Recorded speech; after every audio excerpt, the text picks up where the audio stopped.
नमस्कार दोस्तों, आज के इस वीडियो में हम आपके लिए श्राद्ध पक्ष की दूधाबाई की कहानी लेकर आए हैं। कहानी पसंद आए तो कमेंट बॉक्स में ज़रूर लिखें और अपने दोस्तों के साथ शेयर करें। एक सेठ सेठानी थे। उनके एक बेटा व एक बेटी थी। बेटी का नाम दूधाबाई था। उनके घर में धन खूब था। एक दिन सेठ सेठानी चल बसे। उसके बाद जब श्राद्ध पक्ष आया तब बेटे ने अपनी पत्नी से कहा कि मैं हरिद्वार जा रहा हूँ, तुम पीछे से मेरी बहन को बुलाकर 15 दिन तक भोजन करवाना। सामान जितना चाहिए उतना लाकर दे दूँगा। घी के डिब्बे, चावल का कट्टा आदि सब सामान घर लाकर रख दिए। वह हरिद्वार चला गया। भाभी ने सोचा, मेरी बहन का नाम पौधा व इनकी बहन का नाम धोधा है। धोधा को भोजन ना करवाकर पौधा को भोजन करवा दूँ। वह पौधा को 15 दिन तक का भोजन करने के लिए कहकर आ गई। धोधाबाई को काम करने के लिए आटा पीसने के लिए बुलाया। धोधाबाई रोज जंगल से लकड़ी लेने जाती थी। उसी से गुजारा होता था। परंतु भाभी ने काम के लिए बुलाया तो उसे लकड़ी की भारी लाने का समय नहीं मिला।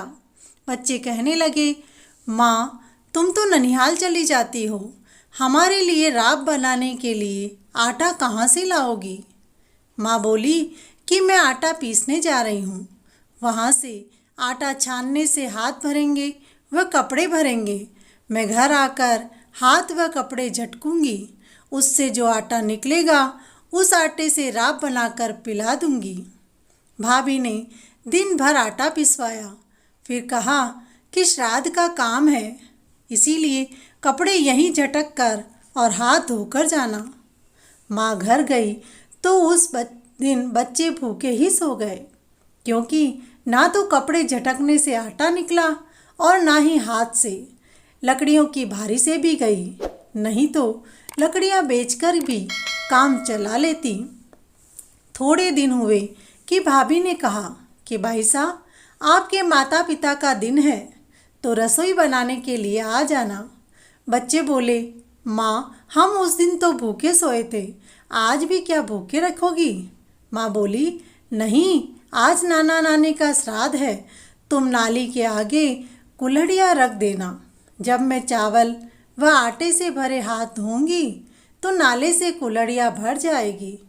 तुम घर ले जाना, मैं शाम को घर आकर उस पानी से राब बनाकर तुम्हें पिला दूंगी। बेटा आकर नाली के नीचे कुल्हड़ियाँ रख देता है। अब भाभी धोधाबाई से कहती है, भाई साहब, आपके माता पिता के श्राद्ध का काम है, इसलिए चावल को बर्तन में धो लो व आटे के हाथ भी बर्तन में धो लो। नाली में हाथ मत धोना। ननंद ने वैसा ही किया, रसोई बना दी। ननंद बोली, जाऊं भाभी? भाभी बोली, हाँ जाओ। पेड़ हिले तब बच्चों के साथ भोजन करने के लिए आ जाना। नदी के किनारे जाकर वह बैठ गई। पेड़ हिले ना कोई वह भोजन करने के लिए जाए। शाम होने से वह घर गई तो बच्चों ने कहा कि माँ, नाली में तो पानी आया ही नहीं। वह बोली, क्या करूँ बेटा, मामी ने हाथ बर्तन में ही धुला दिए। धोधाबाई जाती जाती नदी में से 7 कंकर लाई, हांडी में डालकर चूल्हे पर रख दिया। बच्चे बोले कि माँ भूख लगी है। माँ बोली कि बेटा उबले तब डालूं। बच्चों को भूख के मारे रोते रोते नींद आ गई। वह स्वयं भी खूब रोई। आज मैंने गलती की, लकड़ियों की भारी लेकर आती तो बच्चों को चना लाकर राब करके तो पिला ही देती। इस तरह बिलखती बिलखती वह भी सो गई। इधर पितरों की अमावस्या आई।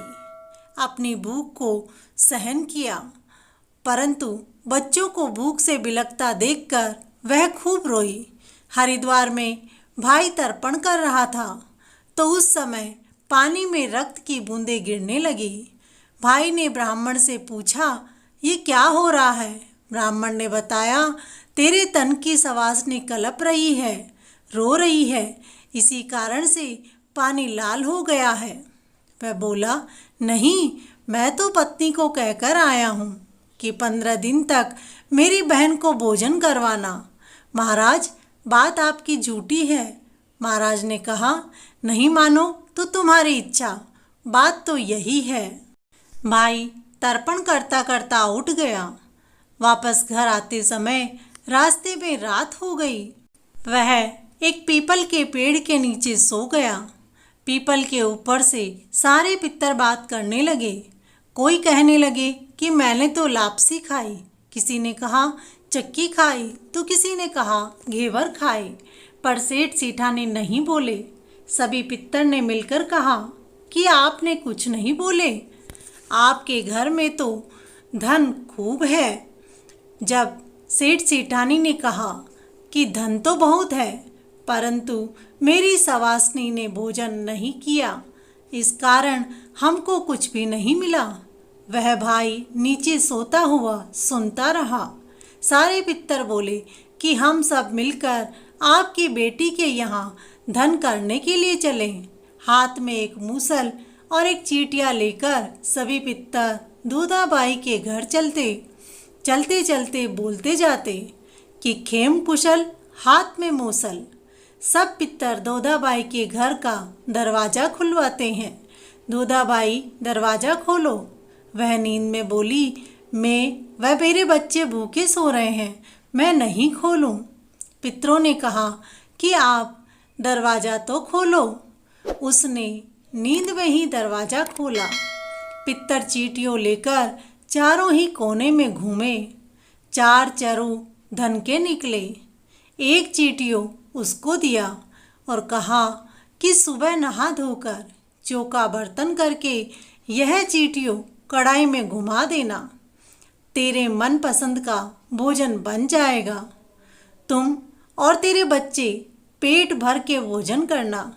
पितरों ने कहा कि तुम कल अपने घर में नान पड़वा का श्राद्ध करना और ब्राह्मणों को भोजन करवाना, तुम्हारे आनंद ही आनंद हो जाएगा। सुबह दिन निकलते ही वह उठी। चारों कोनों में 4 चरु धन के भरे पड़े मिले। फिर उसने नहा धोकर चौका बर्तन किया, कढ़ाई में चीटियाँ घुमाया तो साल 36 के सालना और 36 भोजन हो गए। फिर स्वयं और बच्चे ने भोजन किया। मन में सोचा कि पितर ने कहा कि नान श्राद्ध करना, नान श्राद्ध में पियर वालों को भोजन करवाना जरूरी है। फिर वह भाई भाभी को भोजन करने का कहने गई। उधर से उसका भाई भी घर पहुंच गया। दूधाबाई ने भाभी से कहा कि मैं नान श्राद्ध कर रही हूँ, जो मेरे घर आप भोजन करने के लिए आना। भाभी ने कहा, हाँ आ जाऊंगी, लेकिन मैं अकेली नहीं हूँ, मेरे तो बहुत बड़ा परिवार है। बाईसा ने कहा कि सभी को लेकर आप जरूर आना। नान श्राद्ध के दिन भाभी ने सभी को कहा कि चलो खाना खाने चलो। कल तो वह भूख से मर रही थी, लेकिन आज सभी को खाने के लिए न्योता देकर गई है। भोजन नहीं कराएगी तो मेला तो देखकर आ ही जाएंगे। पितरों ने दूधाबाई को जैसे कहा था वैसे ही चीटियों घुमा दिया, से खूब सारा भोजन बन गया। भाभी के परिवार ने खूब भोजन किया और खूब मौज मस्ती की और भोजन करके घर गए। दूधाबाई तो घर की साफ सफाई कर खा पी कर सो गई। दूसरे दिन भाभी के घर से बुलावा आया, बाईसा आप सभी खाना खाने के लिए आना। दूधाबाई बच्चों को समझा कर ले गई। ननिहाल में भोजन मत करना, अपनी जेब से मेवा निकाल कर खाना। बाईसा खाना खाने के लिए गए तो भाभी ने पाजोट बिछाया, गादी बिछाई, थाल में अच्छा अच्छा भोजन परोस कर लेकर आई। बाईसा ने कहा, एक थाली और लाओ। भाभी बोली, ज़्यादा खाना नहीं परोसा है, इसमें से क्या निकालोगे? बाईसा, आप तो भोजन करो। वह अपने सारे गहने उतारकर थाली में रखती है और कहती है कि भोजन करो मेरे हार, भोजन करो मेरे डोरा कंठी, भोजन करो गोखरू चूड़ी, भोजन करो मेरे हीरे की अंगूठी।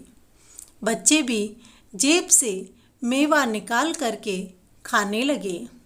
भाभी कहने लगी, भानुसा पागल हो गए हो, यह क्या कह रही हो? ननंद बोली कि हाँ भाभी, ये पागल हो गए हैं। आपने तो मेरे गहने को भोजन करने के लिए कहा है, हमें भोजन करने के लिए नहीं कहा। वही दिन थे, माँ बाप के श्राद्ध पर बर्तन में हाथ धुलाए मेरे बच्चे भूखे रहे, और आज ये दिन है। भाई सब देख सुन रहा था, लेकिन बोला कुछ नहीं। भाई साहब अपने घर गए। पीछे से भाई पत्नी से कहता है कि तेरे पिता के घर में आग लग गई है, कुछ ना कुछ डाल कर दे, खाने के लिए दाना नहीं है, पहनने के लिए कपड़ा नहीं है, मैं पहुंचा कर आऊँ? वह बोली, गाड़ी लाओ, उस पे सामान भरवा दूँ। गेहूं की बोरी, ऊपर घी की चरी रख दी, गुड़ की भेलियां पर कपड़े रख दिए, एक हीरो का कुलड़िया भरकर अपने बेटे को दिया कि नाना जी को ले जाकर दे देना और किसी को मत देना। गाड़ी लेकर भाई धोधा भाई के घर गया। रास्ते में बेटे ने कहा, पिताजी यह तो दोधा बुआ का घर है, ननियाल नहीं आया है। भाई कहने लगा कि बहन मुझे प्यास लगी है, दरवाज़ा खोलो। बहन ने दरवाज़ा खोला। भाई गाड़ी में भरा हुआ सामान बहन के घर खाली करने लगा। घी गुड़ के डिब्बे रख दिए, रुपए पैसे का कुलड़ा बेटे से छीनकर बहन को दे दिया और बीती बातों के लिए क्षमा मांगी। बेटा भागता हुआ अपनी माँ के पास गया और बोला, माँ, पिताजी तो गाड़ी नाना के घर नहीं लेकर गए, वह तो दोधा बुआ के घर लेकर गए हैं। यह सुनकर भाभी घर में झाड़ू निकालती हुई छाती कूटने लगी। गेहूं की गाड़ी घोगा की छाती में धम, घी का घड़ा दोधा की छाती में धम, गुड़ की भेली दोधा की छाती में धम। दोधा के भाई ने देखा पर परवाह नहीं की।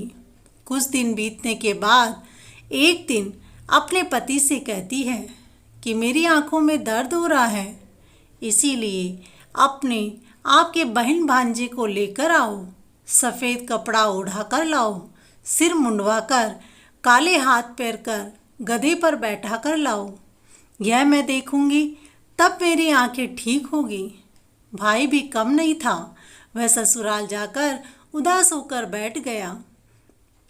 वहाँ सभी पूछने लगे, आज कंवर साहब कैसे आए, वह उदास क्यों है? जब वह कहता है कि आपकी बेटी की आंखें दर्द हो रही है, उसने कहा है कि मेरे भाई वह पिता को काला हाथ पैर करके, सिर मुंडवा कर, सफ़ेद कपड़ा ओढ़ाकर, गधे के ऊपर बैठाकर गाजे बाजे के साथ लाओ तो मेरी आंखें ठीक होंगी।